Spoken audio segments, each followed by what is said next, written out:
এখন তাহলে আলাপ আলোচনা যে পর্যায়ে এসে ঠেকেছে, তাতে করে যুক্তরাষ্ট্রের কাছে ইরানকে একটা টাফ নেগোশিয়েটর মনে করা হচ্ছে। একটা জায়গাতে এসে আলাপ আলোচনা ঠেকে যাচ্ছে, সেটা হলো যে ইউরেনিয়াম এনরিচমেন্ট করার ক্ষমতা ইরান নিজের কাছে রাখতে চায়।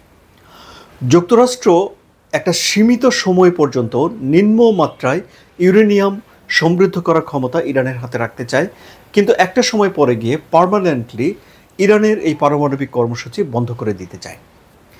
কখন? যখন যুক্তরাষ্ট্র একটা ইন্টারন্যাশনাল কনসোর্টিয়াম তৈরি করতে পারবে, যেখানে ইরান থাকবে, আরব দেশগুলো থাকবে, এবং তারা মধ্যপ্রাচ্যের জ্বালানির নিশ্চয়তা বিধান করবে।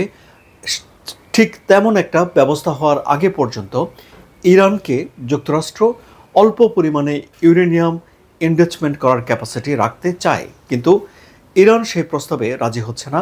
কারণ ইরান মনে করে যে তার হাতে এই ইউরেনিয়াম সমৃদ্ধ করার ক্ষমতা রাখতে হবে। 2015 সালের চুক্তিতে যা বলা হয়েছিল যে 3.67% পর্যন্ত ইউরেনিয়াম সমৃদ্ধ করতে পারবে ইরান, 2015 সালের চুক্তির মতো ইরান চায় যে তাদের হাতে এটি থাকুক।